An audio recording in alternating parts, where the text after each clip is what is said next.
Today's video is going to be a little bit of an unscripted rant. That's not to say that my other videos are heavily scripted, but in this case especially, I'm kind of just talking as things come up. And there are two reasons specifically why I thought I'd make this video today. One is really, really big and important, and unfortunately rather negative, and one is very small, and but they kind of combined together in my head, so I thought I'd talk about them. So we'll talk about the first one first. So today, unfortunately, the news broke that the Coțofenești helmet has been stolen from the Drents Museum in Assen in the Netherlands. While this news is pretty big in the Netherlands, because that's where the fact actually happened, the news should be really big in general in international circles of archaeology and history as well, and collecting as well, and we'll get to that. Because this helmet is hopefully still, a gold helmet that dates to the 5th century BC. So this makes it really, really antique, really, really valuable, given its material, but also as a piece of cultural heritage. As far as my understanding goes, it's a pretty crucial part in the material cultural heritage of current-day Romania. This helmet would have been likely owned by a Dacian king or nobleman or someone very influent, and it's kind of a one-of-a-kind piece of art, of history, and of cultural heritage, a little like in the video we talked about of the different elements of interpretation. Anyway, this is horrible news. Other things were stolen as well. It was, by the way, a pretty crazy thing that happened. They blew up the front of the museum, apparently, and just kind of stole everything in the middle of the night. It's obviously really, really horrible news. Hopefully, it's returned very soon and very safely to the hands of the legitimate owners. And this is point number one. It's more of a news point, I would say, a sad news point. Point number two is a comment I received on my previous video where I was cleaning this tulwar specifically, in which someone did not enjoy the video too much and had something to say about it not even being a cleaning video, and essentially the tone was, there's no point even showing this, or at least this is the way I understood it. This is not a cleaning or maintenance video. So as I thought was clear by the title, which said initial process of cleaning and maintenance, but as is probably clear to anyone who watched further other videos I made already about this batch of swords I'm cleaning, there was no expectation of this one video to be the final step, the absolute end-all in terms of maintenance of the sword. Although, from a very, very conservative approach to maintenance, this could be considered sufficient, in the sense that if your main goal is to maintain patination and its current state of things, it's been cleaned. But the whole goal of the project in general is to clean swords in different ways and combining different approaches as well. So for instance, with this one, the first step has been that of polishing it as I usually do, or cleaning it, let's say, with autosol and bellistel. The next step to be determined could be using a wire brush, could be using chelation, which is probably what is going to happen, I assume. But nowhere was it written that this was the be-all, end-all stage of treating this sword. And I feel perhaps that this criticism comes from maybe misunderstanding of what the point of me making my videos is.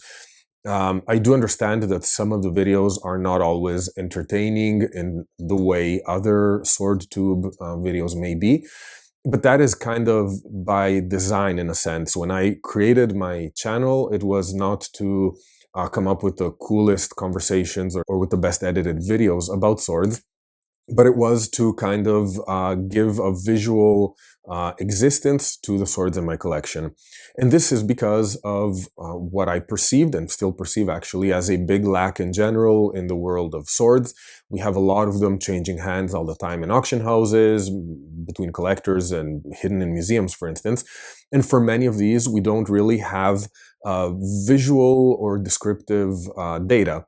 So yes, sure, we know what the standard size of a briquette is, we know what the more or less average size of a tulwar is, but generally speaking, I'm a believer that every single sword should be shown.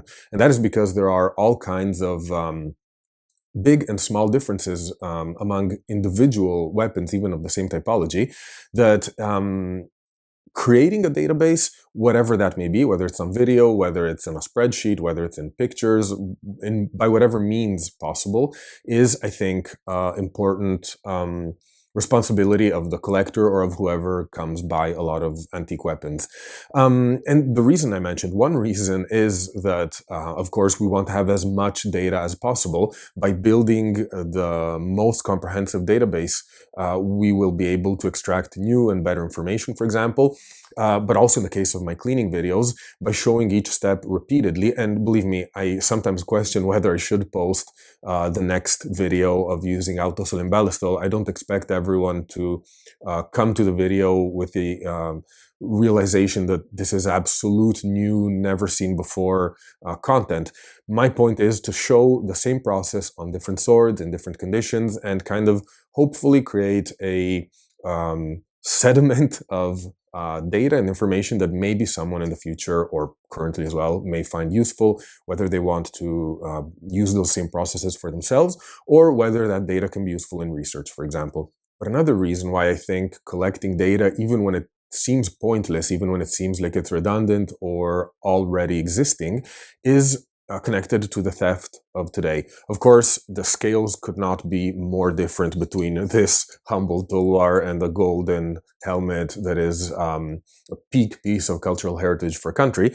But objects do disappear. They get damaged, they get lost, they get stolen. And while you can say, oh, well, but there are millions of tulwars in existence, so it doesn't really matter if one isn't shown or if one disappears. From a methodological perspective, let's say, there shouldn't really be that difference. If you have the means to do it, you should document every object you can, every historical object, of course, in the best way you can.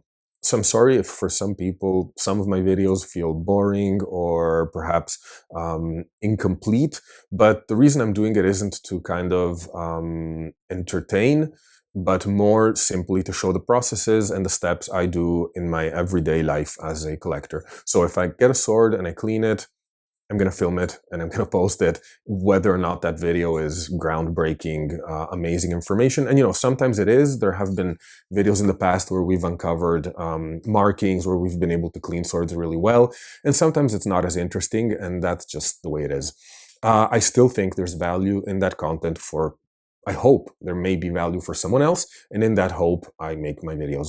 One last point I want to mention, which maybe bridges my approach of maximum visibility of everything I do related to collecting and the theft of the helmet, is that there's a very unhealthy approach among many collectors, unhealthy in my opinion, of course, it's a free world, but to kind of hoard and hide stuff. There's obviously a fear that things may be stolen, which is a legitimate fear, of course, as we see.